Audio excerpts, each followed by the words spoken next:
Assalamualaikum warahmatullahi wabarakatuh. Selamat pagi Bapak Ibu, Om Swastiastu, Namo Buddhaya, salam kebajikan dan salam sehat untuk kita semua. Bagaimana kabarnya Bapak Ibu? Semoga semuanya dalam keadaan sehat dan bahagia selalu. Perkenalkan, saya Indah selaku MC pada pagi hari ini, dan selamat datang kami ucapkan pada webinar LOA series ketiga bersama dengan University of Queensland, Australia. Puji dan syukur marilah kita panjatkan kehadirat Tuhan Yang Maha Esa atas rahmat dan karunia pada pagi hari ini kita dapat berkumpul secara virtual pada kegiatan webinar Information Session for PhD Program at University of Queensland dalam keadaan sehat dan penuh semangat. Dan selamat menunaikan ibadah puasa bagi Bapak Ibu yang menjalankan. Yang kami hormati Ibu Dwi Melani, Kepala Pusat Pengembangan Kompetensi Aparatur. Selamat pagi Ibu. Selamat pagi, Mbak Indah. Yang kami hormati narasumber kita hari ini, Kak Fitria Arsianti selaku Principal Advisor Southeast Asia, University of Queensland. Selamat pagi, Kak. Selamat pagi, Mbak Indah. Yang kami hormati moderator kita hari ini, Bapak Wahyu Pramulyana, yang merupakan awardee bimbingan beasiswa luar negeri tahun 2025. Selamat pagi, Pak. Dan yang kami hormati juga Bapak dan Ibu peserta webinar yang berbahagia. Untuk membakar semangat kita sebelum memulai, mari Bapak dan Ibu membuka kameranya dan berikan senyuman terbaiknya dan ekspresikan mood Bapak dan Ibu pagi hari ini dengan memberikan reaksinya pada Zoom hari ini.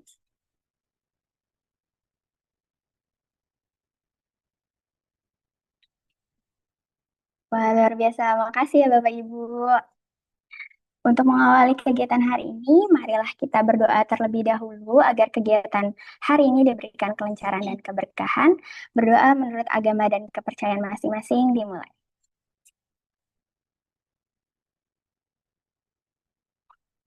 Berdoa selesai. Sebelum memulai acara utama, marilah kita simak bersama sambutan dan arahan yang akan disampaikan oleh Ibu Kepala Pusat Pengembangan Kompetensi Aparatur kepada Ibu Kapus. Waktu dan layar kami persilahkan.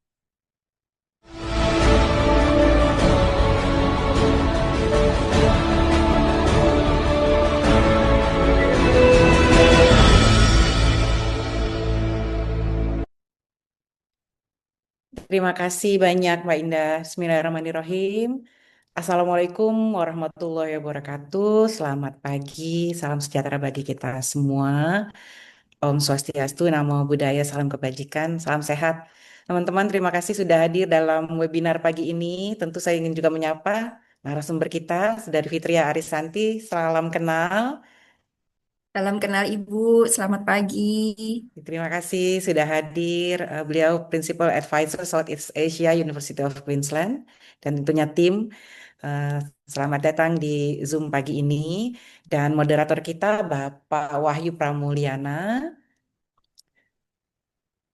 Juga tentunya teman-teman dari Kemenkes Korpu, Ibu Ella dan tim, dan peserta webinar yang pagi-pagi sudah juga standby di depan layar. Terima kasih banyak. Jadi teman-teman tentunya sudah tidak asing lagi dengan kegiatan yang dilaksanakan oleh Kemenkes Korpu, terutama terkait dengan berbagai kegiatan dalam menyiapkan kita semua untuk bisa mendapatkan berbagai kesempatan studi lanjut ke luar negeri. Karena kami percaya bahwa melanjutkan studi ke luar negeri ini tidak hanya memberikan pengalaman akademik yang berkualitas, tapi juga bisa membuka peluang kolaborasi dan koneksi kita di dalam pertukaran pengetahuan di tingkat global. Karenanya Kemenkes Korpus sejak 2024 yang lalu mengadakan program bimbingan persiapan beasiswa bagi para ASN Kemenkes yang ingin melanjutkan pendidikannya ke luar negeri. Dan dalam konteks tersebut kami sangat menghargai apresiasi kepada University of Queensland yang menyambut baik permohonan kami untuk bekerja sama. Karena kami juga melihat bahwa University of Queensland ini sebagai salah satu universitas terkemuka di dunia dan tentunya akan sangat memberikan manfaat buat rekan-rekan semua kalau lebih mengenal lagi universitas tujuan, apa tips-tipsnya, juga mungkin ada triknya bagaimana menyiapkan diri agar bisa lulus, terutama di dalam mencari LOE yang nantinya akan berguna juga untuk menyiapkan kita semua bisa lulus dalam seleksi di LPDP ataupun beasiswa-beasiswa lainnya. Mungkin bukan kita semua ya, karena saya udah lewat umurnya nih. Jadi untuk rekan-rekan semua yang tetap semangat menyiapkan diri agar bisa nantinya lolos dengan beasiswanya begitu, eh, mohon dapat menyimak apa yang nanti disampaikan di dalam webinar ini. Dan apa yang ingin ditanyakan silahkan disampaikan agar kita bisa menyiapkan diri, mempersiapkan diri lebih matang, baik dari sisi akademik, strategi memperoleh letter of acceptance tentunya, dan juga pemilihan program studi yang selaras dengan kebutuhan organisasi Bapak Ibu semua di Kementerian Kesehatan. Dan tentunya apresiasi sekali lagi kepada narasumber kita hari ini, Ibu Fitri Arsianti dengan tim dan juga University of Queensland secara khusus karena telah berkenan berbagi informasi dan pengalaman terkait program master dan juga program doktor di University of Queensland. Semoga paparan yang akan disampaikan nanti dapat memberikan wawasan yang lebih luas lagi bagi rekan-rekan, juga menginspirasi para peserta yang tengah mempersiapkan studi lanjutnya. Dan kepada moderator kita juga, Pak Wahyu Pramulyana, terima kasih sudah menyempatkan waktu di tengah kesibukan pekerjaan hari ini untuk memandu jalannya diskusi pada hari ini. Dan mudah-mudahan teman-teman tetap semangat sampai nanti selesai webinarnya. Bismillah, mudah-mudahan juga membawa hasil dan manfaat serta keberkahan dalam ikhtiar kita bersama untuk masa depan yang lebih baik, baik bagi diri pribadi maupun organisasi kita Kementerian Kesehatan. Terima kasih. Wassalamualaikum warahmatullahi wabarakatuh. Waalaikumsalam. Waalaikumsalam warahmatullahi wabarakatuh. Terima kasih Ibu Kapus atas sambutan dan arahan yang diberikan. Kepada Ibu Kapus, kami persilakan untuk melanjutkan acara selanjutnya, Ibu. Terima kasih atas Terima waktunya. kasih banyak. Selamat mengikuti webinar. Terima kasih, Ibu. Bapak Ibu yang kami hormati, kami kembali ke acara selanjutnya. Kegiatan ini diselenggarakan oleh Pusat Pengembangan Kompetensi Aparatur bekerja sama dengan University of Queensland dalam rangka meningkatkan kualitas dan daya terima para pegawai Kemenkes yang akan melanjutkan studi di luar negeri, khususnya di Australia. Webinar ini merupakan rangkaian dari webinar sebelumnya yang telah dilaksanakan pada hari Rabu tanggal 11 Maret dengan topik Master Program at University of Queensland, dan hari ini kita akan kumpas tuntas untuk program PhD. Harapannya setelah mengikuti webinar ini, para peserta mendapatkan gambaran mengenai skema pendaftaran program PhD, strategi untuk mendapatkan letter of acceptance, tips meningkatkan peluang kelulusan admisi, serta mendapatkan gambaran mengenai lingkungan akademik dari riset di University of Queensland yang relevan dengan bidang kesehatan global. Nah, gimana Bapak Ibu? Semakin semangat gak nih untuk belajarnya? Namun sebelum itu kami informasikan juga untuk kelas webinar ini nanti akan bisa diakses via LMS Pelataran Sehat. Setelah webinar ini selesai sekitar pukul 11, silakan diikuti dan harap diselesaikan sampai dengan pengerjaan post-test dan evaluasi untuk dapat mengklaim sertifikat senilai 2 jam pelajaran. Jadi jangan sampai ketinggalan ya Bapak dan Ibu, karena kelas LMS-nya hanya dibuka sampai hari ini pukul 23.59 waktu Indonesia Barat. Bapak Ibu peserta webinar yang berbahagia, saatnya kita memasuki agenda utama, yaitu sesi paparan dan diskusi yang akan disampaikan langsung oleh narasumber kita dari University of Queensland. Dan sesi ini nanti akan dipandu oleh moderator kita, Bapak Wahyu Pramulyana. Namun sebelum itu, izinkan saya menyampaikan pantun singkat ya Bapak Ibu. Mau dibantu cakepnya atau reactionnya? Pergi ke taman memetik bunga seruni. Harumnya semerbak di pagi hari. Mari kita mulai sesi belajar hari ini demi membuka peluang studi ke luar negeri. Cakep. Terima kasih Bapak Ibu. Baiklah, kepada Bapak Wahyu dan Kak Fitria, dan layar kami persilahkan.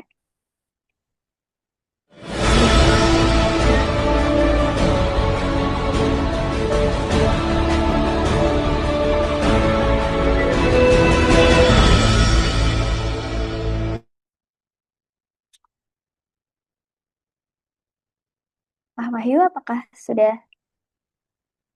Ya, apakah suara saya terdengar, Mbak Indah? Sudah terdengar, Bapak? Oke.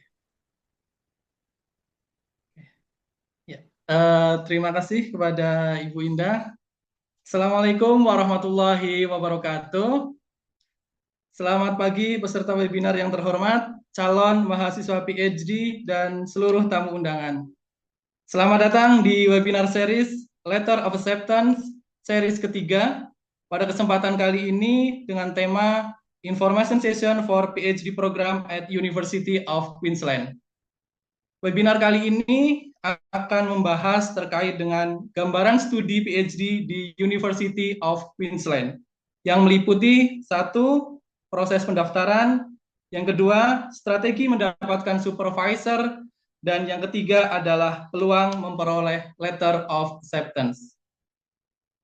Saya Wahyu Pramulyana, moderator hari ini, dan saya senang sekali menyambut Bapak Ibu semuanya dalam sesi yang informatif kali ini untuk mengeksplorasi peluang PhD di University of Queensland, salah satu universitas top dunia di Australia. Bapak Ibu semuanya terhormat, acara kita hari ini akan berlangsung sebagai berikut. Yang pertama, pembukaan. Yang kedua, presentasi dari Principal Advisor Southeast Asia University of Queensland, dilanjutkan dengan sesi tanya jawab dan juga penutup. Para hadirin yang terhormat, sekarang saya persilahkan pembicara kita hari ini, Ibu Fitria Arsianti. Beliau adalah Principal Advisor Southeast Asia University of Queensland. Dengan pengalaman over 10 years of experience in recruitment and business development, collaborating with marketing, communication, and business analysis team within the higher and international education sector. Dengan pengalaman beliau yang sudah luar biasa, dimulai dari yang pertama bekerja di IDP Education sebagai Senior Education Consultant dari tahun 2001 sampai 2005. Selanjutnya, beliau bekerja di US Embassy Jakarta sebagai Human Resources Assistant dari tahun 2005 sampai 2007, dilanjutkan ke FELO Network sebagai Manager Human Capital and General Affairs tahun 2007 sampai 2009. Setelah itu, beliau bekerja di University of Melbourne sebagai Senior Information Officer dari tahun 2009 sampai 2012.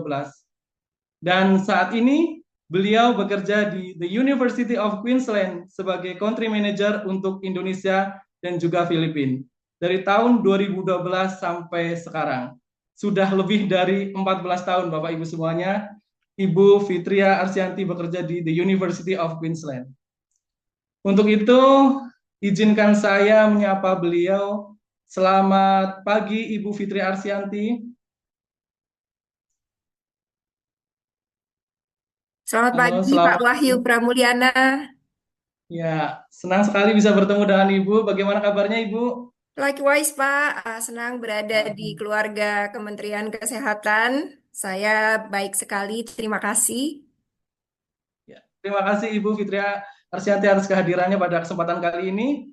Bapak Ibu yang terhormat, untuk kesempatan kali ini Ibu Fitria Arsianti akan membahas terkait dengan gambaran studi PhD di University of Queensland. Kepada yang terhormat, Ibu Fitria Arsianti, kami persilahkan untuk memaparkan PowerPoint-nya.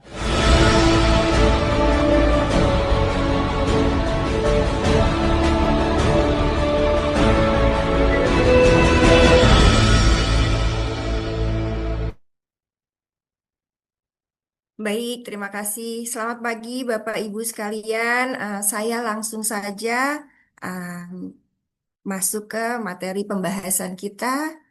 Oke, baik. Yang pertama adalah biasanya yang saya lakukan, saya akan memperkenalkan tempat di mana University of Queensland itu berada. Jadi University of Queensland itu ada di kota Brisbane, kota ketiga terbesar setelah Sydney dan Melbourne. Tuh. Brisbane sendiri merupakan kota yang di mana dia adalah subtropical climates. Jadi one of the staple itu dia punya average of 8 hours of sun per day-nya gitu. And very much ideal destinations untuk mungkin teman-teman dari Bapak Ibu yang dari Indonesia untuk kemudian berpindah ke Australia karena kota ini tidak terlalu dingin dan tidak terlalu panas walaupun tetap memiliki 4 musim. Moreover, Brisbane itu ditunjuk menjadi host city Olimpik dan Paralympic Games-nya di 2032 nantinya. Sehingga banyak sekali pembangunan yang terjadi di sana dan a lot of exciting opportunities and jobs untuk UQ students nantinya, future graduates dan mungkin spouse serta keluarga yang dibawa ke Brisbane saat Bapak Ibu sekalian belajar atau ambil PhD nanti di sana. Brisbane sendiri noted as top 5 happiest city in Australia itu by Happy City Index di 2025. Dicintai karena suasananya yang masih laid back, kemudian cuacanya yang sangat menyenangkan dan ramah sekali di Brisbane. Jadi kalau saya yang dulunya mungkin sekolahnya di Sydney dan kemudian bekerja di Brisbane, itu perbedaannya itu sangat ketara. Jadi luar negerinya pun masih sangat terasa gitu, Pak Ibu. Brisbane sendiri itu ranks nomor 2 in Global Cost of Living Index. Jadi murah untuk kota besar, salah satu kota besar di Australia. Brisbane itu dibanding Sydney, Melbourne, Canberra, dan Perth itu biaya hidupnya masih affordable gitu. Mungkin salah satu highlightnya adalah public transport di negara bagian Queensland kemana-mana adalah hanya 50 sen. Staple lagi adalah Brisbane itu ranking 16 sebagai best cities to live in the world. Jadi we have great weather, we have we are most sustainable city, highly affordable dan safe. Jadi we proud of the balanced lifestyles.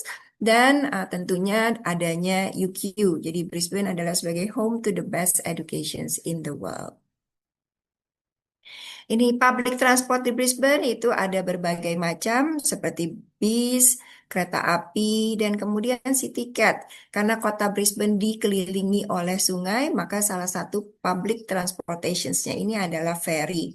Dan semua ini memiliki flat rate 50 sen saja kemana-mana. Itu bahkan keluar kotanya seperti ke Gold Coast atau ke Sunshine Coast itu tetap 50 sen. Banyak sekali student discount yang ditawarkan ke merchants, jadi student discounts untuk elektronik, budget feeds, dan entertainment. Again, konsisten dengan Brisbane sebagai salah satu kota yang affordable. Ini adalah gambaran singkat mengenai cost of living di Brisbane. Itu jadi kalau student living biasanya living on campus itu akan lebih mahal dibandingkan dengan living off campus. Kalau living off campus kita bisa bilang bahwa plus minus biaya hidup itu sekitar average 2.000 sampai 2.500 Australia dollar per bulannya.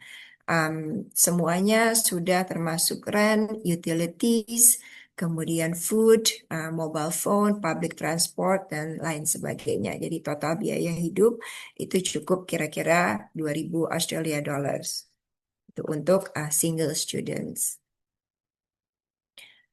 Kemudian beberapa akomodasi yang bisa dipilih adalah of course on campus ada residential colleges, tapi untuk yang mungkin tidak cocok untuk yang ingin membawa keluarga karena ini untuk single living. Kemudian ada beberapa purpose-built students accommodations juga di luar kampus dan yang paling favorit adalah rentals. Jadi biasanya Bapak Ibu postgraduate students atau PhD students itu lebih memilih opsi yang terakhir, jadi menyewa rumah atau apartemen dan sharing. Ini adalah beberapa QR codes untuk mengenal Brisbane lebih lanjut. Jadi ada Visit Brisbane, ada Study Australia dan About Queensland, dan ada Study Queenslandnya sendiri.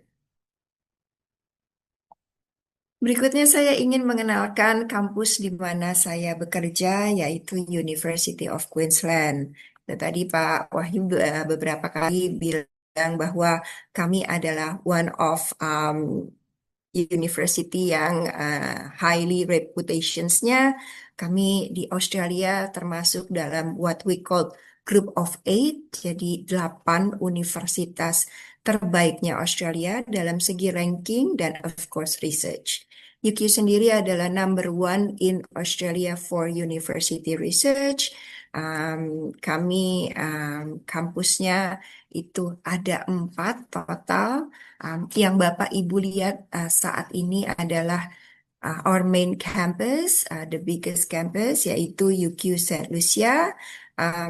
Ini one of what we call 11th most beautiful campus in the world, jadi sangat-sangat indah. A vibrant mix of majestic sandstone building. Jadi kalau Bapak Ibu lihat di sini ada yang seperti Harry Potter likes atau Harry Potter campus. Ini itu staple untuk Group of Eight, yaitu sandstone buildingnya. Terus UQ itu dikelilingi oleh contemporary architecture, landscape gardens, dan kami punya UQ Lake sendiri.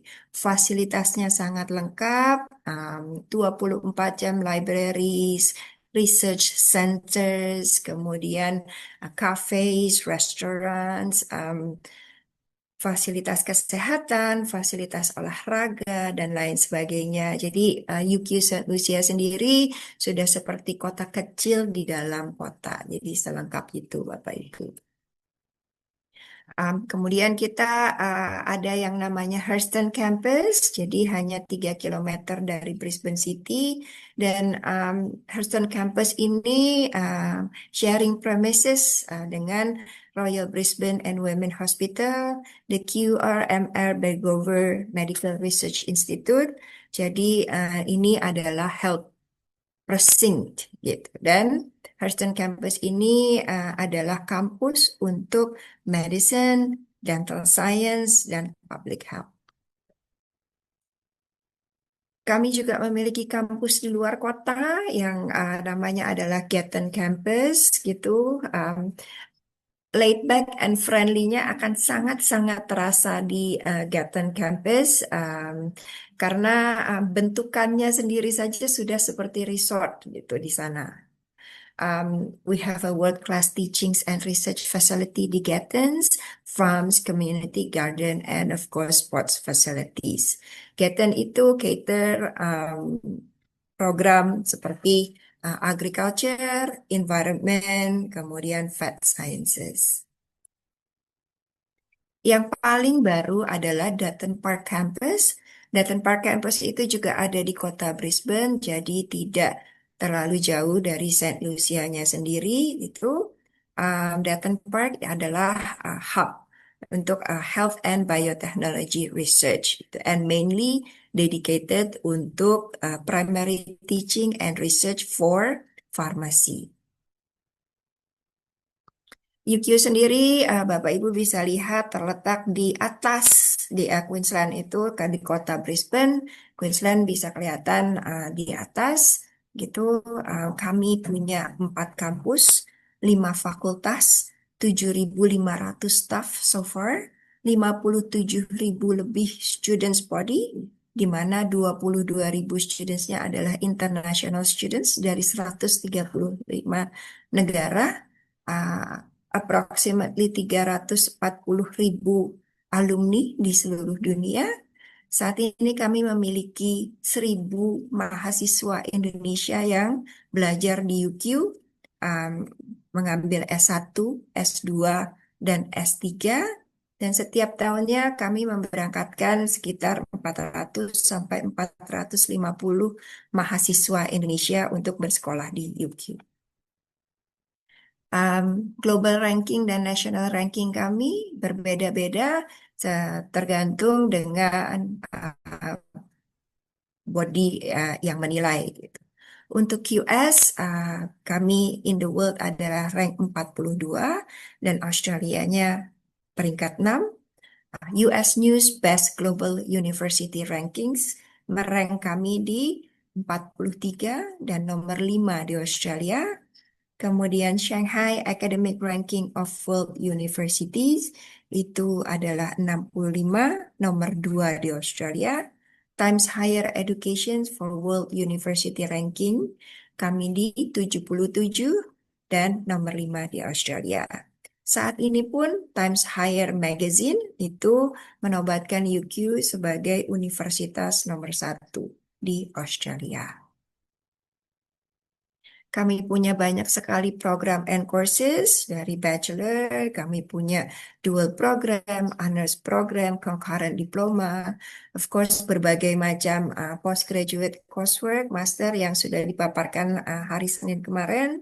Kami punya graduate certificate, master programs, higher degree by research, which is MPhil and PhD, study abroad dan incoming exchange, dan kemudian banyak sekali articulations program with partner universities, termasuk di Indonesia. Study area kami sangat beragam. Kami salah satu dari universitas di Australia yang sangat komprehensif. Jadi ada agriculture and animal sciences, ada architecture, design and urban planning. Kami juga ada arts, humanities and social sciences, business and economics, kemudian communications, media and experience design. Kemudian kami memiliki program computer science dan IT, education, engineering, environment, health and medicines, law, science and mathematics. Ini adalah rankings top rankings by subject gitu. We consistently rank among the world top universities in several fields. Jadi kalau mengacu kepada 40 besarnya QS, ini adalah yang dinilai QS jagoan-jagoannya UQ. Jadi kami nomor 2 di sports related subjects, nomor 4 di dunia untuk mineral and mining engineering, rank 10 untuk biotechnology, 18 untuk environmental science, kemudian juga petroleum engineering, 19 untuk agriculture and forestry, 27 hospitality and leisure management, 30 untuk pharmacy and pharmacology, 33 untuk dentistry dan psychology, kemudian 34 vet science, 37 nursing, 40 untuk anatomy, physiology, education and training. Kita beralih kemudian ke research at UQ, Bapak Ibu sekalian.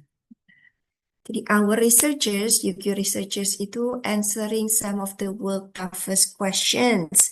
Kami nomor 1 university in Australia for research, dan 100% of research fields kami itu above world standards.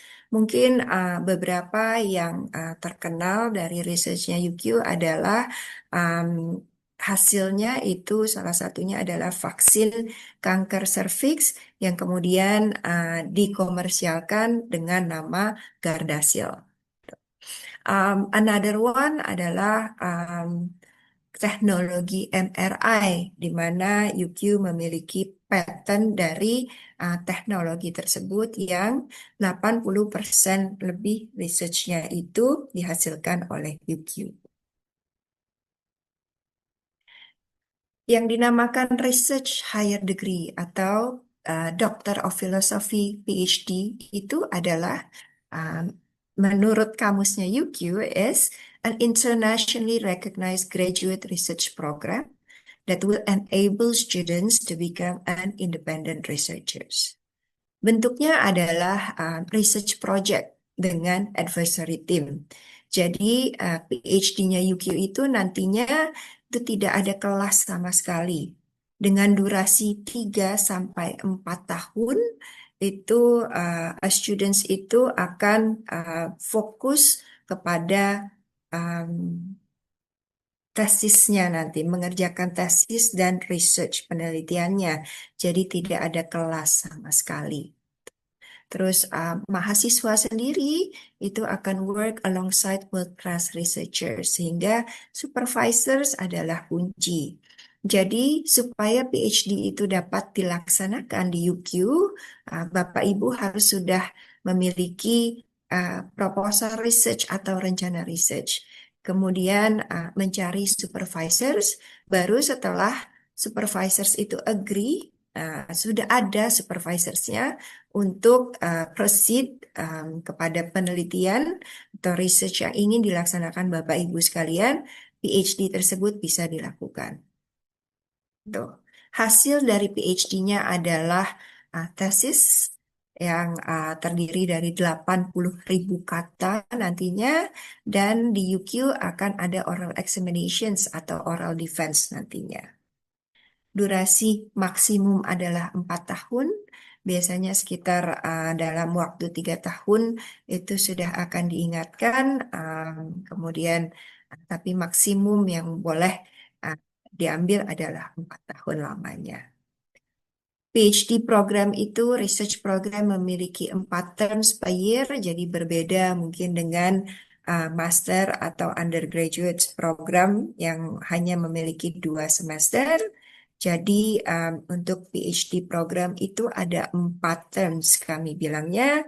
Jadi ada di Januari, April, Juli, dan Oktober. Mahasiswa akan bisa memilih atau masuk di salah satu awal term tersebut. Jadi bisa sekali lagi di Januari, di April, kemudian di Juli, atau di Oktober. UQ sendiri menghasilkan plus minus sekitar 1.000 PhD candidate per tahunnya. Ini sekilas mengenai HRD PhD applications process itu mungkin yang paling agak memakan waktu adalah finding supervisors nantinya. Websitenya itu bisa diakses di sini, study.uq.edu.au, higher degree research. Email untuk graduate school adalah graduateschool@uq.edu.au. Jadi tahap pertama browse scholarships-nya. Jadi ada mungkin scholarships dari pemerintah kita atau PDP dan lainnya. Kemudian ada dari pemerintah Australia, Australia Awards, dan UQ sendiri memiliki beasiswa itu yang namanya UQ Graduate School Scholarships dan digabung dengan RTP Scholarships. Kemudian setelah sudah menentukan scholarshipsnya apa, karena memang harus pakai scholarships. Jadi PhD di UQ tidak bisa dilakukan tanpa scholarships, tidak bisa untuk fully payment, misalnya studentsnya ingin bayar pribadi, itu tidak memungkinkan. Langkah kedua adalah finding a supervisors. Jadi ini merupakan salah satu poin penting. Jadi Bapak Ibu sekalian mungkin bisa nantinya masuk ke website UQ Researchers dan kemudian melihat availability atau profil para akademik kami yang nantinya bisa dijadikan sebagai supervisors Bapak Ibu sekalian. Setelah menentukan supervisors, Bapak Ibu bisa prepare documents-nya dan kemudian baru starting applications. Research quarter dates-nya ini tadi RQ, kami ngomongnya RQ, Research Quarter, itu adalah Januari to March, RQ1, RQ2 April to June, RQ4 Juli ke September, dan RQ3 adalah Juli ke September, RQ4 adalah Oktober ke Desember. Dan ini dikontrol ketat selama RQ ini milestone research-nya. Gitu. Nah, Bapak Ibu sekalian yang ingin masuk ke RQ1 di Januari, itu aplikasi bisa dilakukan di 30 September. Nah, by aplikasi ini berarti kita sudah masuk stage keempat, apply online. Jadi pada saat September untuk masuk RQ1 di Januari, itu sudah masukkan aplikasinya. Kemudian biasanya di bulan April, itu kalau ingin yang di bulan April, Desember sudah masuk aplikasinya, Juli itu masuk aplikasinya di Maret, untuk Oktober RQ4 itu aplikasi masuk by June. Tuh. Sebulan kemudian plus minus itu all requested will be returned. Jadi untuk September, Oktober sudah akan ada komunikasi dari graduate school. Di Desember, biasanya Januari akan ada komunikasi, Maret, di April akan ada komunikasi, June itu juga akan ada komunikasi di bulan Julinya.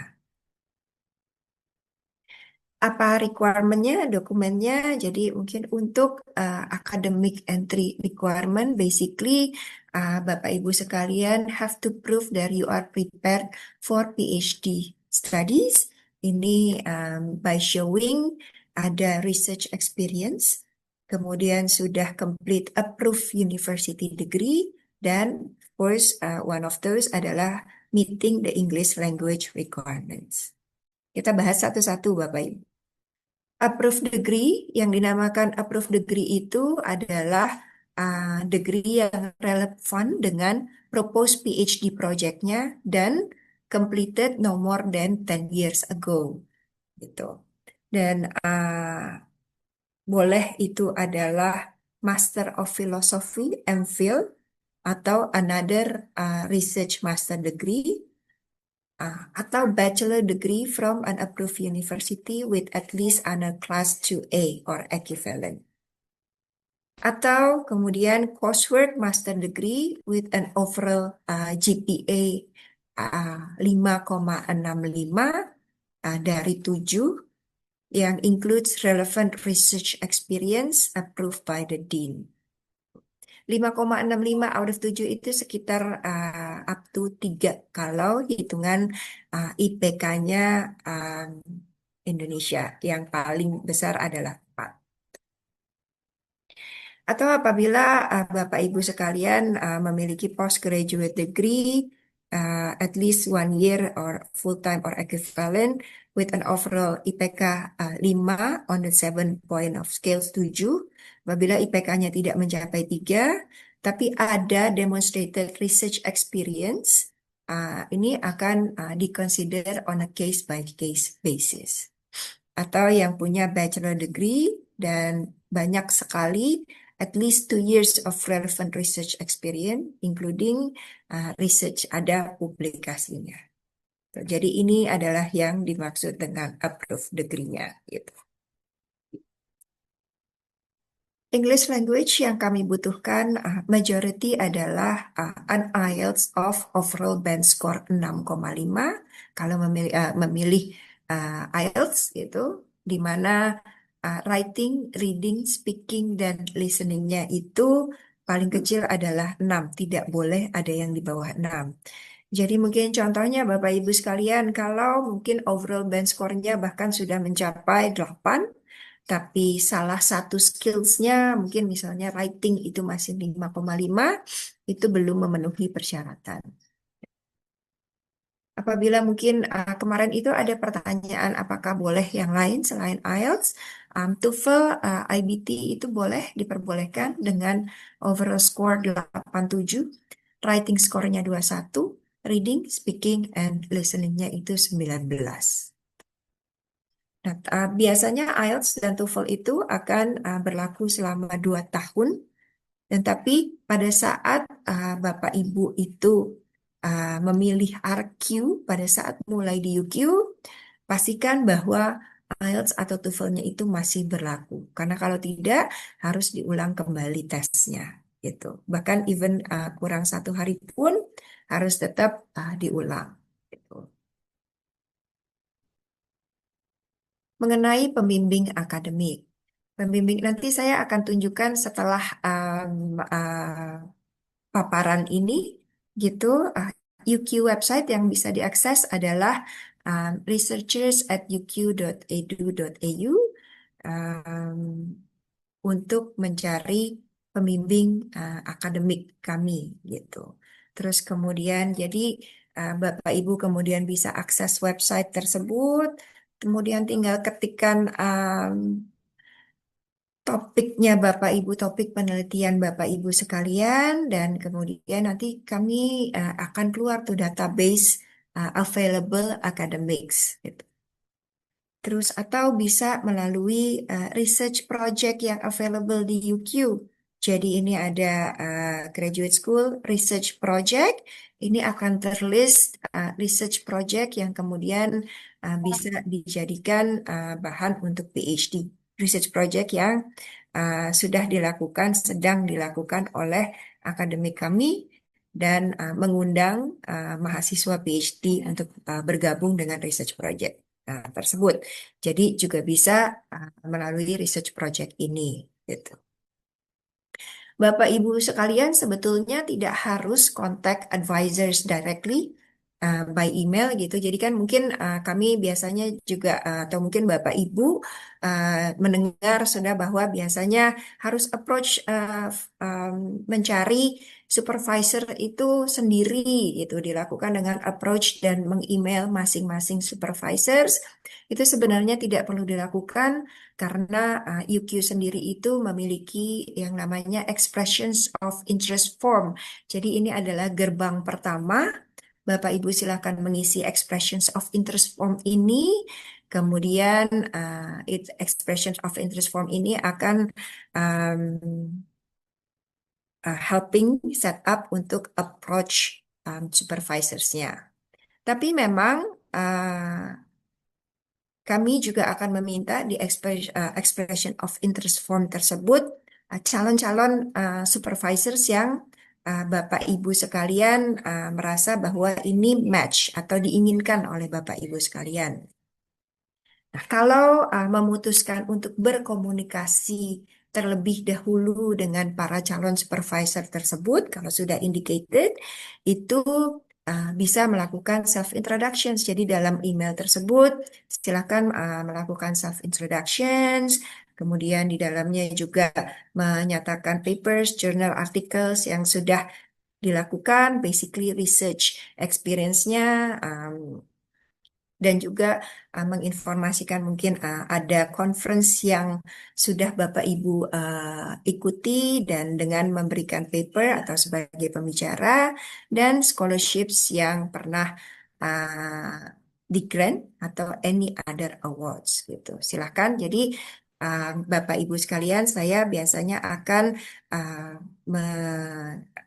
advice untuk masuk ke researchers kami, dipilih atau dilihat mana supervisors yang kemudian sesuai dengan penelitiannya, terus kemudian bisa menghubungi para supervisor tersebut atau langsung kemudian isi expressions of interest-nya. Ada juga guide dari UQ-nya untuk how to find a PhD supervisors gitu. Bapak Ibu bisa lihat di website nantinya. Research proposal gitu. Pada saat Bapak Ibu sekalian mungkin memperkenalkan diri dan kemudian mengisi EOI-nya, itu diminta biasanya untuk memaparkan sekilas mengenai research yang akan dilakukan di UQ gitu. Jadi mungkin bisa diinformasikan what you are looking for gitu. Mengkonekkan, jadi mau meneliti apa sih ini gitu di UQ dan kemudian mengkoneksikan dengan research interest, research project-nya atau research yang sudah dilakukan oleh para akademik tersebut. Pada saat perkenalan ini biasanya kami akan minta hanya 4.000 kata saja karena very brief. Ini adalah poin pertama, gerbang pertama. Akademik ingin melihat sekilas gitu apakah mereka memang orang yang tepat untuk menjadi supervisors. Clear outline and justify the proposed project. Kemudian, of course, including the background literaturnya. Nah, ini adalah dokumen yang dibutuhkan untuk aplikasi. Jadi ada yang namanya, kami akan nantinya minta academic CV. Nah, academic CV ini sangat-sangat penting karena ini dipakai untuk UQ admissions nantinya untuk determine readiness-nya Bapak Ibu sekalian untuk commence of PhD di UQ. Jadi mohon untuk diikutsertakan as much information as you can about research experience yang sudah Bapak Ibu lakukan sebelumnya, gitu, dan skills yang dimiliki. Kemudian dokumen lagi yang kami butuhkan adalah academic transcript in dual language. Kalau belum punya yang academic transcriptnya itu belum dual language, maka kami akan minta dua-duanya. Jadi versi bahasa Indonesia dan versi bahasa Inggrisnya. Kemudian ijazahnya, IELTS atau TOEFL-nya, kami akan minta paspor juga untuk mendaftar dan nantinya kami akan minta referee gitu atau letter of recommendations. Jadi Bapak Ibu sekalian mohon disiapkan nama dan kontak details dua referee yang akan support aplikasi Bapak Ibu sekalian. Referee-nya itu adalah mereka yang bisa provide insight into your research experience. Nah, applying untuk PhD di UQ itu ada dua proses. Jadi proses pertama atau stage one adalah expressions of interest atau kami bilangnya adalah EOI. Jadi once Bapak Ibu sekalian sudah cek eligibility, sudah mengidentifikasi potential supervisors atau project yang diinginkan, dan prepare documents-nya, Bapak Ibu bisa akses websitenya UQ untuk submit an EOI. Gitu. Bapak Ibu boleh memilih untuk sudah approach supervisors atau belum sama sekali tidak apa. Jadi identifikasi aja beberapa calon supervisors itu tidak apa, tidak harus approach supervisorsnya. Nah, kemudian saat EOI sudah masuk, itu supervisors yang Bapak Ibu nominasikan itu akan review EOI tersebut. Dan kalau salah satu dari mereka approve, Bapak Ibu itu akan kemudian di notify via email untuk proses further untuk submit aplikasinya. Dan stage 2 itu adalah stage full applications. Jadi Bapak Ibu sekalian setelah mendapatkan nominasi bisa submitting the applications-nya. Aplikasi sendiri kemudian biasanya akan memakan waktu 12 minggu from when student submit sampai kemudian receive an offer letter gitu. Jadi ini di luar waktu Bapak Ibu sekalian mengidentifikasi supervisors dan kemudian memasukkan EOI. Jadi untuk saat dari mulai submit applications ke offer letter itu butuh 12 minggu. Jadi mungkin total dari aplikasi sendiri dari masukan dari nominasikan supervisor, submit AOI dan lain sebagainya bisa memakan waktu sekitar 6 bulan. Nah, 12 minggu ini itu sudah include times on missing documents to be chased up, areas to confirm untuk supporting applications-nya, referee sudah mengembalikan reference mereka, kemudian checked on genuine students and sanctions checks to be conducted. Gitu. Aplikasi ini bisa memakan waktu lebih lagi kalau masih ada hiccup gitu. Jadi things yang don't line up. Misalnya mungkin referee reports-nya memakan waktu yang lama untuk dikembalikan, kemudian dokumennya ada yang perlu tambahan, misalnya informasi dan lain sebagainya. Kalau Bapak Ibu sekalian applying in scholarships atau scholarshipsnya UQ, deadline-nya mohon disesuaikan itu karena scholarships round applications itu take longer to access UQ GSS ini scholarshipsnya UQ. And Bapak Ibu sekalian tidak akan receive notifications until outcome date of UQ scholarships round-nya. Nah, ini scholarships yang available saat ini untuk international students. Jadi mungkin ada Australia Awards yang mungkin Bapak Ibu sudah familiar, ada LPDP dan yang UQ miliki, Graduate School Scholarships atau yang kami namakan UQ GSS yang di dalamnya includes RTP scholarships. Untuk graduate school UQ Graduate School Scholarships itu next round untuk itu dibukanya adalah September 2026. Biasanya nominees untuk international students itu adalah 235 per scholarship round, kurang lebih 235 sampai 250-nya. Kemudian di mana 85 adalah fully funded dan 29 itu co-funding. Untuk domestic students plus minus kira-kira ada sekitar 260. Ini bisa diakses di scholarships.uq.edu.au nantinya untuk tata cara aplikasi scholarships-nya gitu. Tapi sebetulnya sangat simple. Pada saat memasukkan AOI atau applications nantinya, tinggal klik saja untuk scholarships. Ya, nanti akan dibuka di September 2026. Ini adalah UQ LPDP List 2026 STEM Program. PhD di bagian health ini adalah bisa ke Doctor of Medicine, Doctor of Philosophy di health bidangnya, kemudian Medical Studies, ada Pharmacy, ada Health and Behavioral Sciences, Medicines, Biomedical Sciences, sehingga masih banyak terbuka luas. UQ sendiri untuk PhD-nya ada di beberapa program-program ini itu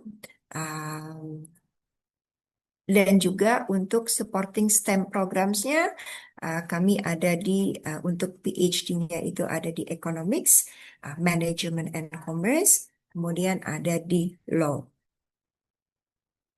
Ada juga yang dinamakan share program gitu dan banyak sekali program yang includes UQ untuk doktoral programnya. Jadi ada di agriculture, ada di creative arts, ada cultural studies, ada humanities and social sciences, ada psychology dan ada social.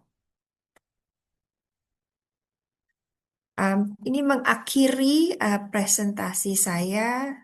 Silakan Bapak Ibu, saya izin sebentar mungkin Pak Moderator untuk masuk ke website kami memperlihatkan finding researchers-nya. Sebentar.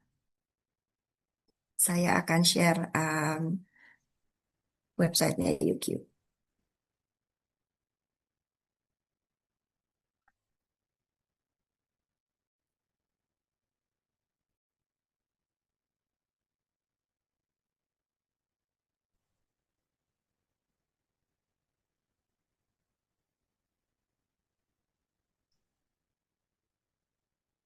Bagi Bapak Ibu, sambil kita menunggu, mungkin kalau ada pertanyaan bisa dituliskan di kolom chat.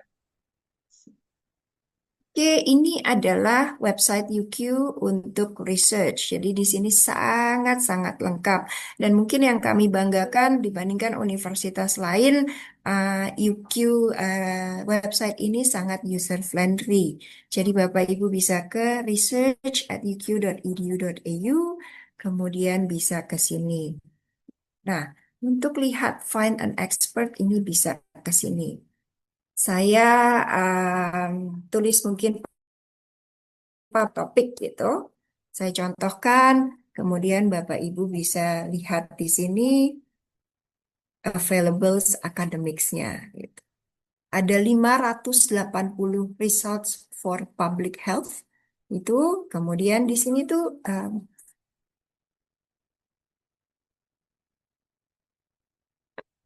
di sini akan kelihatan profil masing-masing, background-nya, kemudian ini kalau diklik work-nya yang sudah dilakukan, jurnal, articles-nya akademik ini, conference, books, dan lain sebagainya. Jadi silahkan, kemudian memang PR besarnya adalah mengidentifikasi satu-satu ini mana yang sesuai dengan penelitian yang Bapak Ibu inginkan.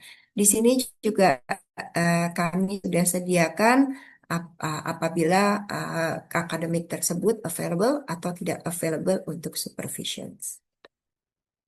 Jadi tinggal masuk ke sini untuk mencari supervisorsnya. Juga expert itu bisa dilakukan cari by fields of research-nya gitu. Jadi ini bisa filter masuk ke sini karena ada lebih dari 1000 specializations gitu. Bisa masuk ke salah satu di sininya. Mungkin health sciences misalnya subdisiplinnya apa? Kita lihat epidemiology, epidemiology punya lagi gitu. Jadi bisa dicari expertnya di sini. Jadi specializations misalnya behavior epidemiology ada 6, kemudian bisa dilihat experts lagi ke sininya. Gitu Bapak Ibu. Jadi mungkin tidak terlalu sulit untuk mencari calon pembimbing akademiknya dan mengidentifikasinya. Oke, saya akan lanjut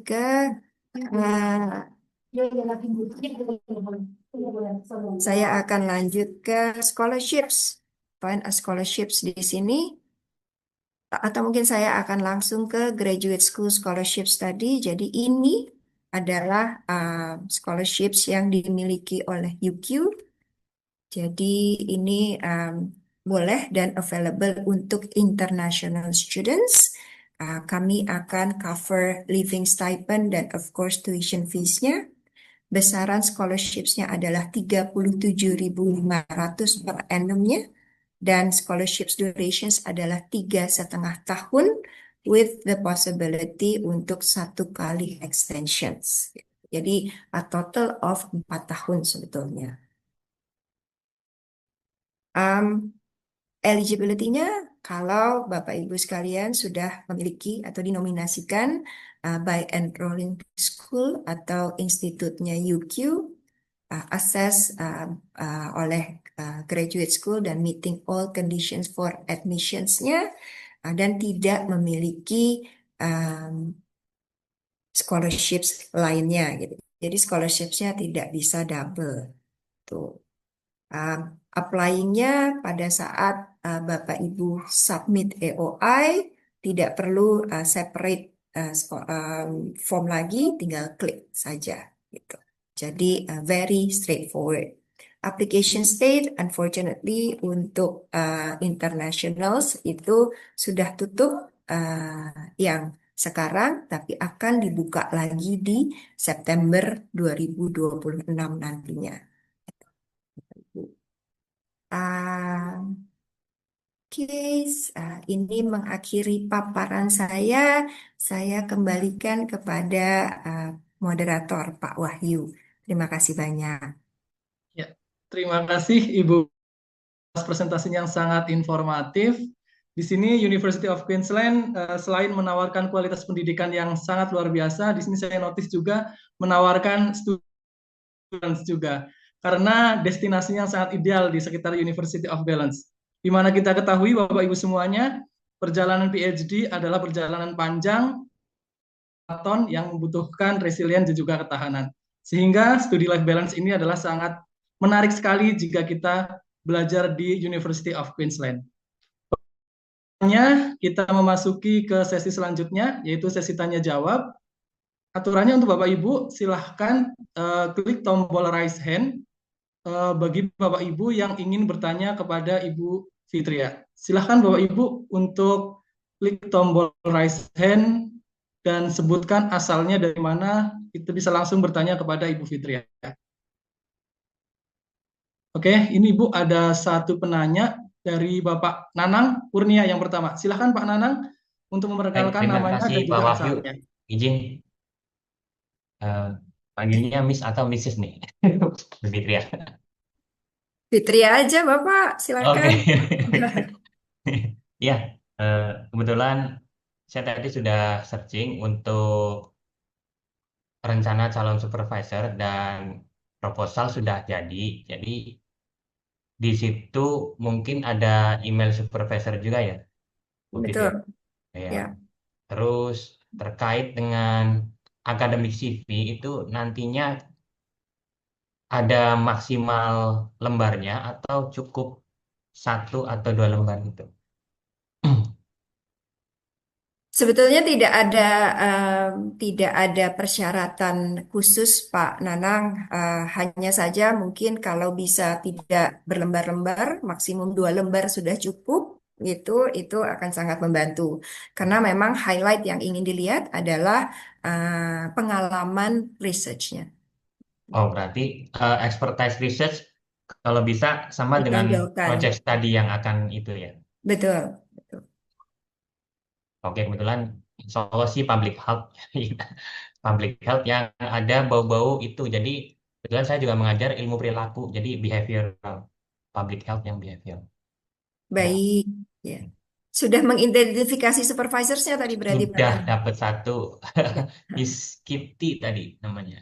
Baik. Dr. Kitty Rose Foley. Ah, Ada. oh tadi yang kebuka kalau nggak salah ya, bukan ya? Ya, Iya kan? Health Betul. Medicine Behavioral Science. Cocok banget. Ya, Karena saya juga sudah publikasi terkait buku referensi tentang behavior science. excellent Pak Nanang. Berarti progres selanjutnya, Hmm. silakan Pak Nanang bisa memilih untuk langsung masukkan EOI. Mungkin saya akan advice bersamaan ya Pak. Jadi Oke, siap. masukkan EOI-nya, kemudian silakan berkomunikasi dengan beliau juga gitu. Baik, baik. Nah, tapi itu tidak harus. Jadi tidak harus kemudian cari supervisor dengan meng-email masing-masing, itu tidak harus. Oh gitu. Tapi Oke, kalau ingin mindset saya initiate, awalnya gitu. ya kalau di UQ tidak lewat EOI aja, Oh gitu. gitu. Nanti supervisorsnya atau graduate school-nya yang akan menghubungkan. Gitu. Oh, berarti cukup Tapi masuk ya, itu ya. ya betul. Cuman kalau ingin mungkin say hi ya, memperkenalkan diri dan kemudian notifikasi bahwa sedang memasukkan aplikasi, itu silakan. Oke. Nanti boleh kontak-kontak lebih lanjut kali. Boleh ya, maksudnya bukan tidak usah melakukan itu tidak, tapi Iya, mungkin yang memudahkan dari UQ ini betul. adalah kita yang akan menghubungkan. Tapi Hmm, memang Bapak Ibu sekalian, Pak Nanang yang harus mengidentifikasi, nanti ditulis di OOI-nya. siap-siap. Ya, Terima kasih kok. Gitu ya. sama-sama. Terima kasih Pak Nanang atas pertanyaannya. Kita ke penanya selanjutnya. Silahkan untuk Bapak Fajar memperkenalkan diri dan juga asalnya. Silahkan Pak Fajar. Baik, terima kasih Pak Wahyu, Pak Moderator.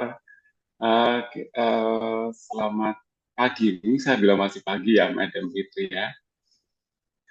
Oke, saya Fajar dari Poltekkes Tanjung Karang.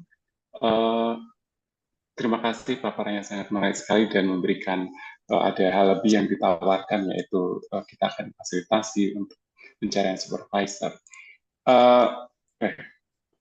Oke, mohon maaf sebelumnya mau bertanya saja saya sudah grogi duluan. Begini Bu, mungkin saya sampaikan sedikit latar saya. Saya adalah perawat, tetapi kemudian S2 saya, sayangnya saya belum mengambil S2 yang inline. S2 saya adalah Magister Kesehatan Masyarakat, dan saya memiliki ketertarikan untuk sebenarnya melanjutkan studi S3, tetapi yang di keperawatan juga. Yang menjadi pertanyaan saya, Madam Fitria, apakah tidak inline antara S1, S2, antara ya S1, S2, S1 saya nurse, kemudian S2-nya Magister Kesehatan Masyarakat, dan apakah memungkinkan di UK saya kalau mau ambil nursing juga untuk yang PhD-nya. Kemudian yang kedua, ya tadi disampaikan beberapa kali yang mau di-track adalah expertise di publikasi atau di research-nya. Nah, pertanyaan saya mau seberapa banyak yang kemudian biasanya menjadi pertimbangan dari Yuki untuk menilai expertise itu dari publikasi-publikasi yang ada. Mungkin itu dulu. Terima kasih banyak untuk kesempatannya, Pak Wahyu dan Madam Fitria. Selamat pagi. Selamat pagi, Pak. Silakan Ibu Fitria. Baik, terima kasih atas pertanyaannya Pak Fajar. Untuk perbedaan S1 dan S2-nya dan kemudian terkait dengan S3-nya, silahkan Pak. Gitu. Karena yang paling mungkin sangat penting terkait adalah apakah research yang nantinya akan dilakukan inline dengan supervisors-nya. Dan kalau dirasa supervisor tersebut tertarik dengan calon penelitiannya Bapak, gitu mereka dengan senang hati akan menjadi supervisor. Jadi itu sebetulnya yang utama. Background-nya sebetulnya karena S1-nya juga udah nursing dan tetap di health juga, itu silahkan, itu bisa. Jadi don't worry, kita akan melihat lebih banyak juga ke research-nya yang dilakukan, dan saya rasa juga graduate school akan melihat mungkin penelitiannya adalah nursing, itu masih masuk ke keluarga health, medicine, and behavioral science, di mana juga S2 Bapak di kesehatan masyarakat juga masih inline. Itu mungkin menjawab pertanyaan pertama. Pertanyaan kedua itu seberapa besar research yang dilihat. Ini mungkin pertanyaan adalah karena juga beberapa kalau kurikulum di Australia, master itu bisa coursework, Bapak. Jadi makanya kami tekankan research skill, dan research skill ini bisa dari berbagai macam memang. Tuh. Tapi kalau kita mau ambil general, untuk mahasiswa Indonesia biasanya juga kita akan lihat ke, kalaupun misalnya mungkin belum punya publikasi dan lain-lain, kita akan lihat ke S2 atau S1-nya, gitu, yang memang biasanya sudah punya komponen research, yaitu skripsi dan tesisnya. Kalau komponen research-nya sudah sekitar 20% dari previous studies-nya, itu sudah bisa dinyatakan sebagai experience research. Semoga menjawab Pak Fajar. Baik, terima kasih banyak, Madam. Ya, terima kasih Pak Fajar atas pertanyaannya. Ya, kita untuk pertanyaan selanjutnya, penanya selanjutnya Ibu Desi Deswita. Untuk Bapak Ibu sekalian, selain Bapak Ibu bisa bertanya langsung kepada Ibu Fitria, juga bisa menuliskan pertanyaannya di chat box. Ya, untuk penanya selanjutnya Ibu Deswita, kami persilahkan, untuk sebutkan nama dan juga asalnya dari mana. Silahkan Ibu Deswita. Baik, terima kasih. Assalamualaikum warahmatullahi wabarakatuh. Cukup kedengaran suara saya, Pak Wahyu? Terdengar Ibu, silahkan Ibu. Baik, salam kenal Ibu Fitria. Saya Desi dari Poltekkes Kemenkes Padang. Begitu Ibu, saya rencana melanjutkan studi untuk PhD. Itu rencana mau memasukkan berkas untuk AAS, Ibu. Cuman saya terkendala untuk supervisor, persetujuan dari supervisor. Itu saya udah masukkan banyak university. Itu ada yang menolak, ada yang menyampaikan bahwa beliau sudah banyak ya yang disupervisi. Kemudian juga ada yang meneruskan ke office, tetapi respon dari office bahwa saya harus mendapatkan beasiswa dulu, baru nanti di-apply kembali gitu. Nah, setelah saya pelajari itu mungkin ada poin-poin penting yang mungkin terlewat dari riset saya atau mungkin CV saya, sehingga dia sampai berapa saya masukkan itu belum dapat yang menerima untuk disupervisi. Kemudian untuk LPDP, untuk AS itu sendiri, Ibu, kita ketahui bahwa beasiswanya itu mensyaratkan kalau sudah ada supervisor yang bersedia untuk mendampingi gitu. Walaupun di situ belum diminta LOE, cuman sudah disyaratkan supervisor yang mendampinginya sudah ada gitu kalau untuk apply-nya. Nah, itu saya sangat terkendala untuk mengapply ke berbagai university itu. Apa mungkin riset saya yang tidak sesuai gitu atau bagaimana. Nah, kalau untuk di Queensland sendiri itu ada ya untuk nursing bagaimana Ibu Fitria. Karena saya nursingnya dari S1-nya saya nursing, S2-nya juga nursing. Jadi saya relate-nya nursing itu, Ibu. Mohon masukannya. Terima kasih, Ibu Fitria.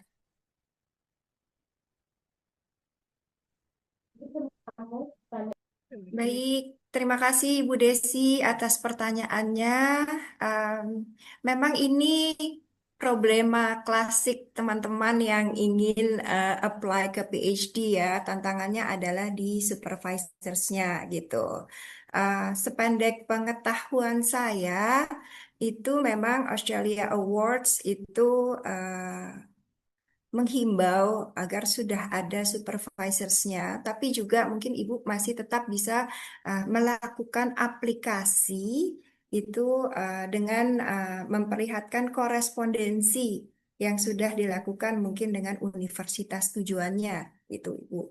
Uh, Apabila saat masuk ke deadline AAS itu belum mendapatkan supervisors juga gitu. Jadi biasanya itu tidak apa-apa Ibu. Jadi misalnya Ibu membuktikan bahwa Ibu sudah email-email supervisors atau paling tidak untuk hubungannya dengan UQ sudah memasukkan expressions of interest gitu. Jadi bukti-bukti tersebut biasanya bisa memperkuat seperti itu. Kemudian untuk PhD di bidang nursing, silakan tadi sudah dipaparkan juga bahwa untuk nursing UQ rankingnya itu cukup tinggi dan kemudian sehingga banyak dari akademik kami mungkin yang proposal atau proyek penelitiannya itu selaras dengan Ibu Desi gitu. Jadi Ibu Desi itu bisa masuk ke website kami tadi research@uq.edu.au, kemudian memilih akademik yang available. Dan tidak perlu menghubungi sih Ibu, jadi Ibu silakan lihat, silakan pilih dan kemudian masukkan EOI-nya. Itu Ibu. Baik, terima kasih Ibu Fitria.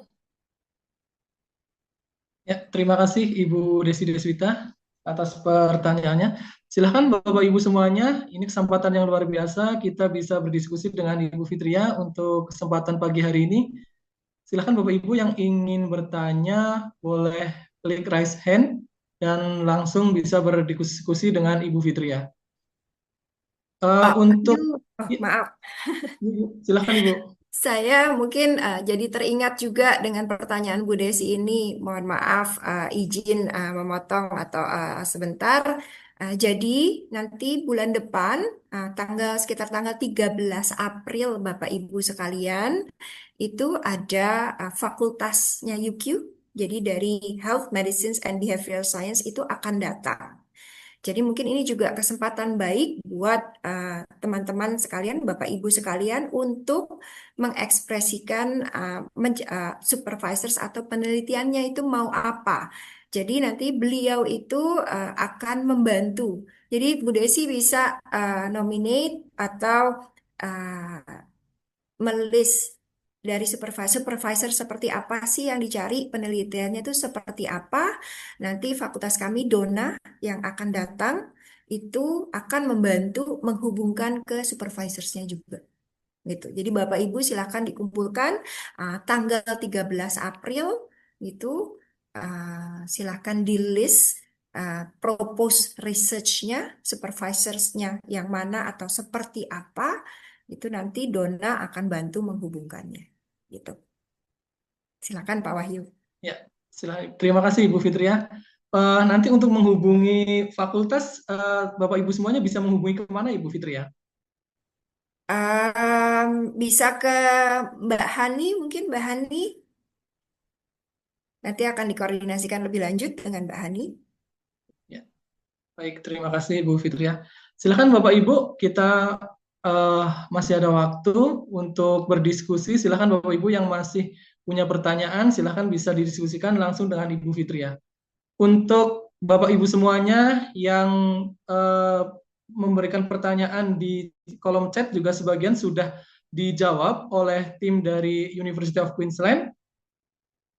Di sini ada pertanyaan Ibu, saya coba bacakan, cukup panjang di sini Bu. Selamat pagi Bu Fitria, saya Desi dari RSUP Dr. Karya di Semarang sebagai apoteker di rumah sakit selama 8 tahun. Maaf, tadi saya terlambat masuk Zoom dan mengikuti penjelasan Bu Fitria.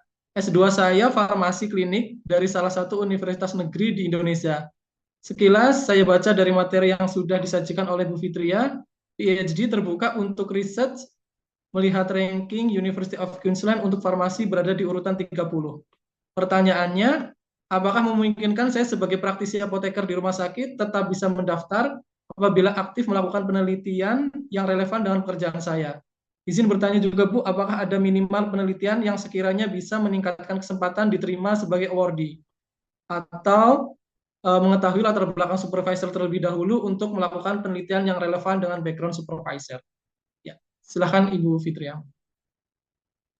Baik, silahkan Ibu untuk mencari supervisorsnya, gitu, mengidentifikasi supervisorsnya. Tadi mungkin bisa melalui website kami research@uq.edu.au.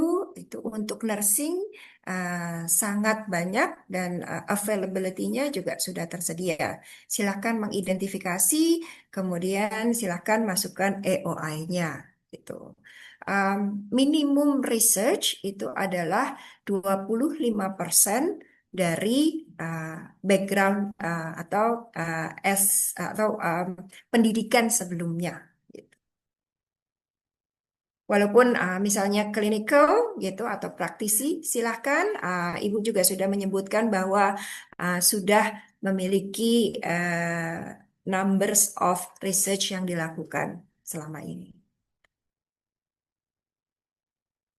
Ya, terima kasih Bu Fitria atas jawabannya. Silakan Bapak Ibu, jika ada yang ingin diskusi kembali, ini kesempatan yang luar biasa Bapak Ibu, silahkan. Mas Wahyu, Ya, izin. Yang kegiatan Ibu Fitria yang tanggal 13 April itu di mana, Ibu? Mohon izin, Bu. Kegiatannya di mana?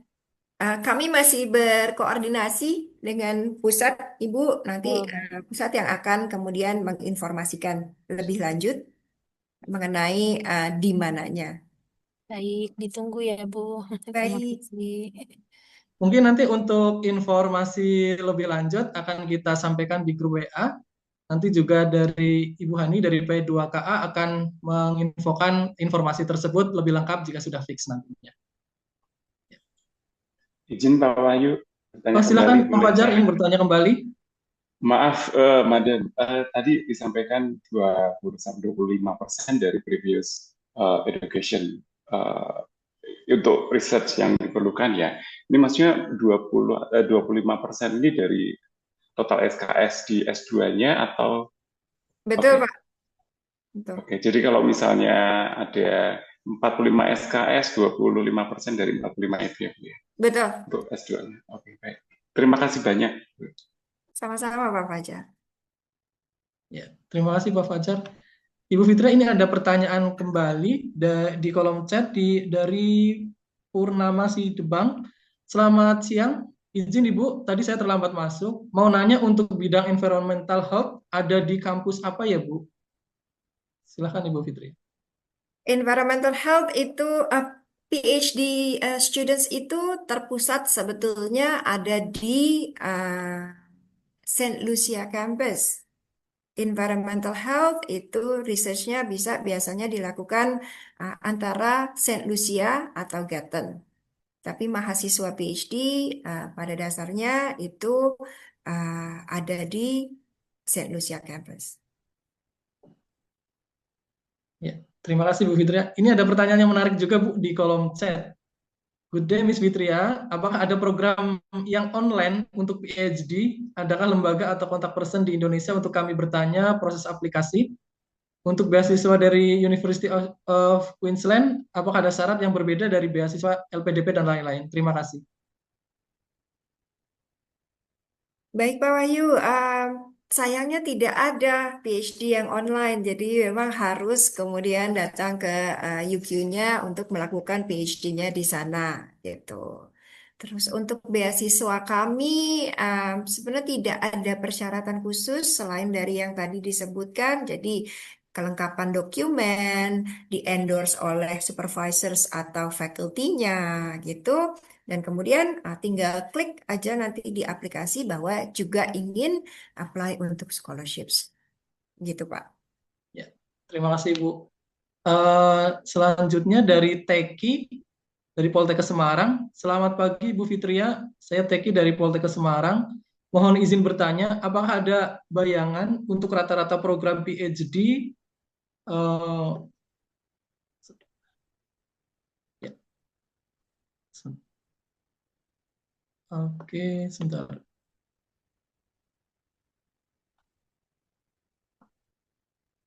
Ya. Oke. Atau sebentar, saya coba yang langsung online dulu Bu, dari Bapak Luksi dulu, dari BKPK. Silahkan Bapak atau Ibu ya, Luksi, silahkan untuk bertanya secara langsung kepada Bu Fitri ya. Oh, silahkan. Iya, terima kasih Bu Fitria. Salam ketemu. Ini sebetulnya saya pernah sih apply ke UQ through Australia Award, cuma nggak sukses gitu ke tahun berapa ya? Tahun lalu atau 2 tahun lalu gitu. Jadi saya lebih minat sih ke beasiswa dari UQ-nya sendiri. Kira-kira untuk beasiswa yang dari UQ sendiri itu kesempatan buat kami international student tuh bagaimana ya? Dan apakah ada syarat yang sangat spesifik ya, misalnya harus lulusan terbaik gitu ya, atau gimana? Karena pernah puluhan tahun lalu juga pernah apply untuk yang di Melbourne tuh ada syarat harus nilai sekian gitu lulusan dari Australia. Untuk for your information, sebenarnya saya sudah lulus dari S2 dari Griffith Uni, Brisbane juga. Tapi 2020 tahun yang lalu, 2003, 2024 itu masih bisa nggak ya? Saya rindu dengan Brisbane nih. Terus ya, terus apa lagi ya? Ini untuk Englishnya apa harus yang beneran IELTS tes yang apa tuh? Yang score apa boleh yang IELTS kan ada yang dari ITS juga tuh TOEFL yang jadi tidak terlalu mahal gitu. Tapi dari ITS juga yang dari Amerika itu. Tapi bukan IELTS sih TOEFL gitu. Apa boleh itu dulu untuk syarat awal untuk masukin aplikasi? Mungkin gitu dulu Bu Fitria. Ya. Terima kasih banyak Ibu Luksi. Salam kenal. Brisbaneers juga berarti ini Queenslanders gitu ya. Um, untuk saya mungkin jawab yang terakhir dulu untuk IELTS. Unfortunately IELTS-nya mesti atau TOEFL-nya itu mesti yang internasional. Jadi IELTS, TOEFL-nya mesti TOEFL IBT, IELTS-nya mesti yang international IELTS gitu. Memang harus seperti itu Ibu disyaratkannya gitu. Nah, persyaratan beasiswa sendiri itu di UQ-nya tidak ada untuk lulusan terbaik dan lain-lain gitu. Tapi memang salah satu persyaratan PhD-nya adalah harus memiliki IPK 5,65 out of 7 gitu. 5,65 itu plus minus sekitar 3. Kalau out of 4 bandingannya dengan Indonesians. Jadi mungkin IPK di atas 3 itu akan dipertimbangkan lebih lanjut.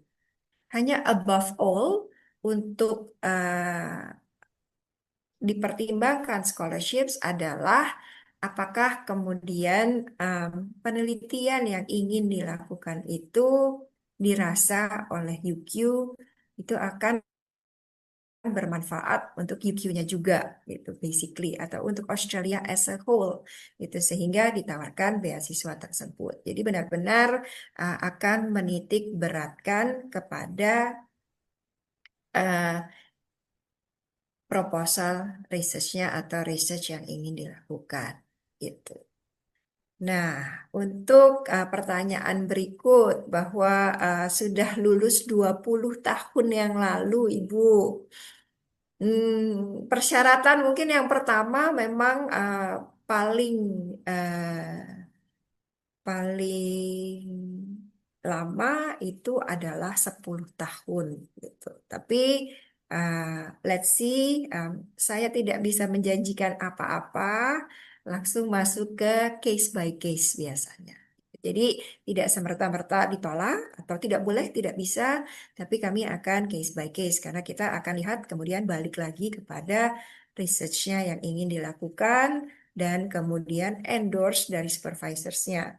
Kalau supervisors-nya menyatakan kepada graduate school-nya bahwa research ini sangat penting untuk dilakukan, itu biasanya sih kita akan lihat gitu. Jadi case by case Bu Lucy. Semoga menjawab. Oh, izin. Untuk research-nya itu boleh nggak kita ambil topik dan memang akan mengerjakan di Indonesia gitu? Bukan Boleh, di Bu. offline. Oh, boleh. Boleh. Ya. Baik. Terima kasih. Sama-sama Ibu Lucy. Ya, terima kasih Ibu Luksi atas pertanyaannya. Ibu Fitria, mungkin ini pertanyaan terakhir di kolom chat. Oke. Baik. Selamat pagi Ibu Fitria, izin bertanya Bu, terkait dengan research PhD di University of Queensland, apakah topiknya full dari student atau bisa dikolaborasikan? Ya, silakan Ibu. Terima kasih Pak Wahyu. Yes, bisa dikolaborasikan. Silahkan Bapak Ibu bisa lihat research. Jadi bisa lihat ke akademiknya, mencari supervisor dari akademik, atau kalau ingin kolaborasi research, itu bisa lihat available research yang dilakukan di UQ, di mana Bapak Ibu diundang untuk bergabung. Gitu. Boleh. Ya, terima kasih Bu Fitria. Bapak Ibu yang terhormat, karena pertanyaan juga sudah semuanya untuk di kolom chat juga sudah dijawab oleh tim dari University of Queensland. Dan pertanyaan langsung juga semuanya sudah dijawab oleh Bu Fitria. Kita telah memasuki sampai penghujung acara informasi session untuk PhD. Sekali lagi saya ucapkan terima kasih kepada Ibu Fitria Arsianti dan juga tim dari University of Queensland atas sharing sessionnya yang luar biasa pada pagi hari ini. Ya, terima kasih sekali lagi Ibu. Silahkan berikan emotion untuk Ibu Fitria dan tim, Bapak Ibu. Oke, terima kasih. Terima kasih banyak Bapak Ibu sekalian, terima kasih banyak Pak Wahyu, terima kasih banyak Kementerian atas kesempatannya memaparkan PhD di UQ ini. Ya, sekali lagi terima kasih Ibu Fitri Arsianti dan juga tim.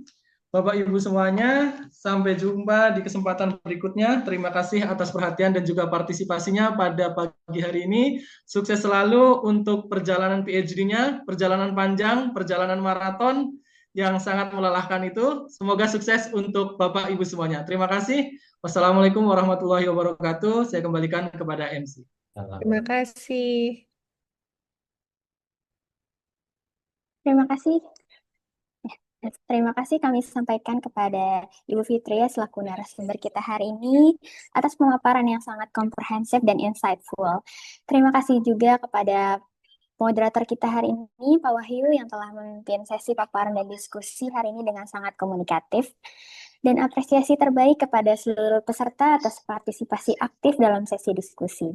Semoga semua informasi yang diberikan dapat bermanfaat untuk menjadi bekal persiapan rencana studi Bapak Ibu ke luar negeri. Kami informasikan kembali untuk kelas webinar dapat diakses via LMS Pelataran Sehat.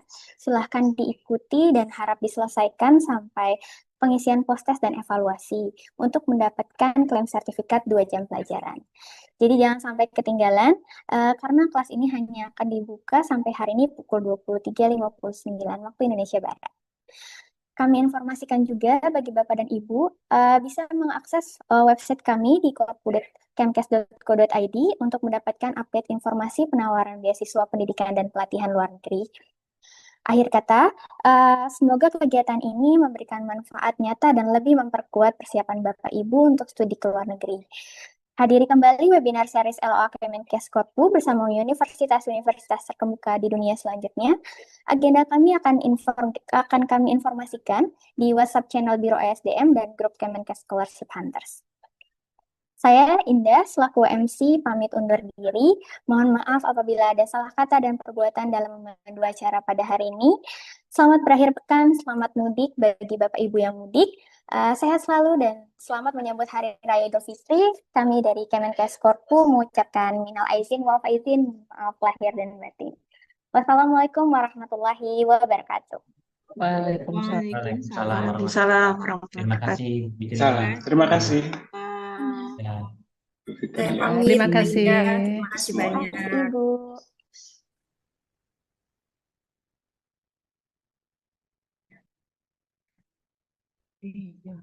Izin live.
Teman-teman, aku bisa berada di tahap ini.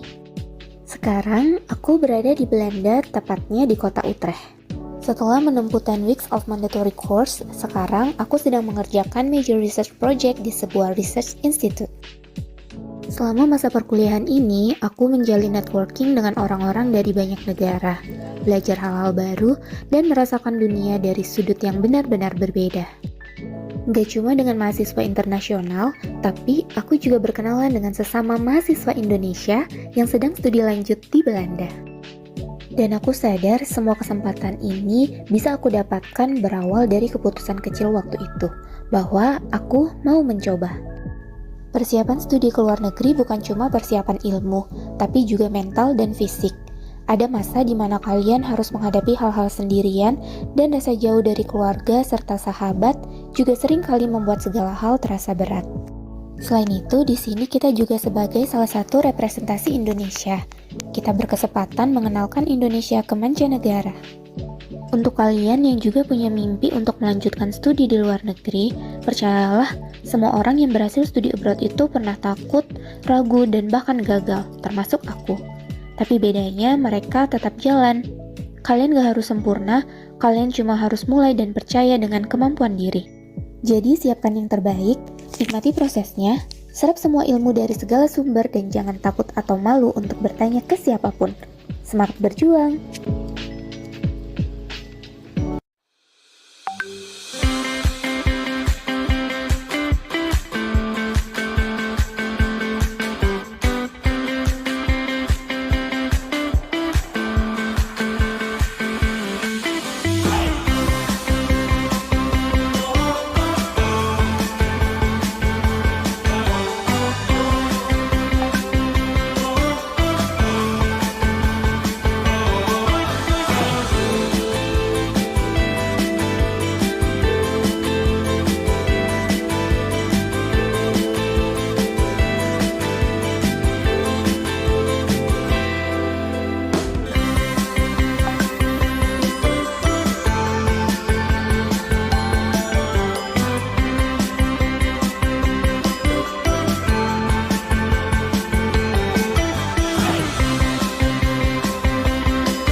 beasiswa LPDP dan saat ini sedang mengambil S2 di University of Edinburgh, jurusan Comparative Public Policy. Kalau ditanya kenapa mau kuliah ke luar negeri, sebenarnya secara pribadi karena jurusan lebih beragam di luar negeri dan juga untuk memperluas wawasan kita. Di era globalisasi zaman sekarang, banyak permasalahan yang tidak mengenal batas negara, sehingga itu menjadi poin penting kenapa kita belajar di luar negeri. Kuliah di luar negeri itu mempertajam critical thinking yang membuat kita agile atau lincah di tengah-tengah dinamika masyarakat sebagai pelayan publik. Nah, berbicara tentang metode belajar, kalau di sini untuk jurusanku kuliah tatap mukanya 3 kali dalam seminggu dan sisanya kita belajar mandiri. Dan untuk metode ujiannya itu ada bentuknya ujian tertulis dan ada yang berbentuk esai kita kerjakan di luar kelas. Cultural shock pastinya ada. Sebelumnya di Indonesia saya lihat turis, sekarang saya aja jadi turis. Kita beda dari fisik kan. Untuk rekan-rekan Kementerian Kesehatan yang mau kuliah ke luar negeri, ada 2 poin penting yang perlu diingat. Yang pertama adalah kita yakin dulu tentang bidang apa yang akan dipelajari. Ini bukan hanya membantu kita ketika proses seleksi beasiswa, tetapi juga menjadi sumber motivasi bagi kita ketika menempuh studi. Dan yang kedua adalah kita optimis terhadap kemampuan bahasa Inggris kita, karena saya yakin kita semua punya investasi di dalam kemampuan bahasa Inggris sejak dini. Jadi teman-teman yang mau kuliah ke luar negeri tetap semangat ya. Halo, perkenalkan saya Suyandri Silalahi, Pegawai Biro Perencanaan dan Anggaran Kementerian Kesehatan. Saat ini, saya berkesempatan mengikuti short course atau kursus singkat di kota Wellington, New Zealand melalui program ELTO atau English Language for Official Program. Dalam kesempatan kali ini, saya akan berbagi informasi mengenai beasiswa yang saya terima, serta bagaimana suasana studi di New Zealand sehingga dapat memotivasi kalian semua yang ingin mengembangkan kemampuan berbahasa Inggris melalui training langsung di negara yang komunikasi sehari-harinya menggunakan bahasa Inggris. Berbicara mengenai beasiswa yang saya terima, NZ ELTO merupakan bagian dari program beasiswa Manaki yang diberikan oleh pemerintah New Zealand kepada government employee atau pegawai negeri sipil. Jadi, peserta dari program ini adalah PNS dari berbagai negara seperti Indonesia, Vietnam, Kamboja, Laos, dan Timor Leste yang datang ke New Zealand selama lebih dari 3 bulan untuk meningkatkan kemampuan berbahasa Inggris, serta mempererat hubungan bilateral antara Indonesia dan New Zealand.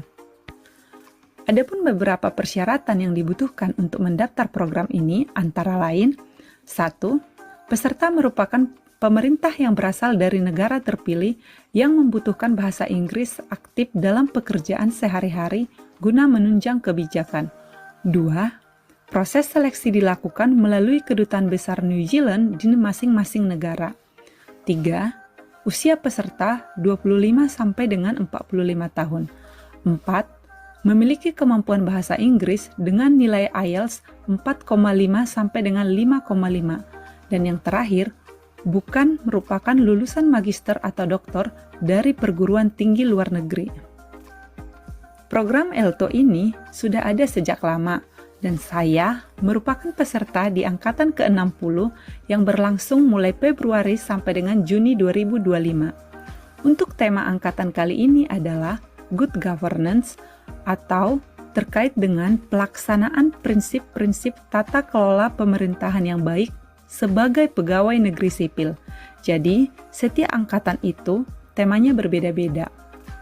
Di angkatan ke-60 kali ini, ada 48 peserta penerima ELTO, dan 10 diantaranya berasal dari Indonesia. Ada dari Kemenkyu, Kemensetnak, Kemenpora, BKN, Pemprov Maluku, Pemprov Papua, Pemprov NTT, dan Imigrasi Atambua. Saya merupakan pegawai Kemenkes pertama setelah 59 angkatan diadakan, dan saya sangat bangga dapat mengikuti kursus bahasa Inggris ini langsung di New Zealand. Meskipun dirancang hanya 3 bulan lebih untuk belajar di New Zealand, menurut saya program ini sangat menarik, karena saya belajar di Universitas Victoria sebagai salah satu universitas terbaik di New Zealand, dan semua proses pembelajaran dilakukan dengan bahasa pengantar bahasa Inggris. Interaksi di kelas yang lebih banyak ke diskusi aktif juga untuk mengasah kemampuan reading, listening, writing, dan juga speaking. Selain itu, banyak juga tugas-tugas pribadi, jurnal, kuis, dan berbagai assignment lainnya atau kita sebut sebagai independent learning. Ada juga kelas khusus untuk training IELTS, dan di akhir program, kita akan dibiayai untuk mengambil ujian IELTS resmi. Untuk akomodasi, dipasangkan dengan teman berbeda negara, sehingga memaksa kita untuk selalu menggunakan bahasa Inggris di apartemen. Diperkenalkan dengan partner orang New Zealand asli, untuk menjadi teman sekaligus menjadi pembimbing kita dalam berbahasa Inggris di luar kelas. Selain itu, kita juga melakukan kunjungan berbagai tempat menarik, antara lain field trip ke Rotorua untuk belajar budaya Maori atau orang pertama yang tinggal di New Zealand, kunjungan ke parlemen, dan kunjungan ke kementerian. Serta kita juga mengenalkan budaya Indonesia melalui performance show. Terima kasih atas dukungan semua pihak sehingga saya bisa berada di sini. Ibu Kepala Biro Perencanaan dan Anggaran, Ibu Kepala Pusat Pengembangan Kompetensi ASN, Ibu Kepala Biro OSDM, Kedutaan Besar New Zealand untuk Indonesia, Kedutaan Besar Republik Indonesia di Wellington, teman tim kerja di Akanan Fisik, dan seluruh teman-teman Biro Perencanaan dan Anggaran. Semoga setelah saya, akan banyak pegawai Kemenkes yang dapat mewakili Indonesia di program ini, sehingga nantinya Kemenkes dapat mempunyai generasi muda yang berkualitas, khususnya dalam meningkatkan sistem kesehatan di Indonesia menjadi semakin baik lagi.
Halo semua, perkenalkan saya Eka dari Direktorat Jenderal Penanggulangan Penyakit Kementerian Kesehatan.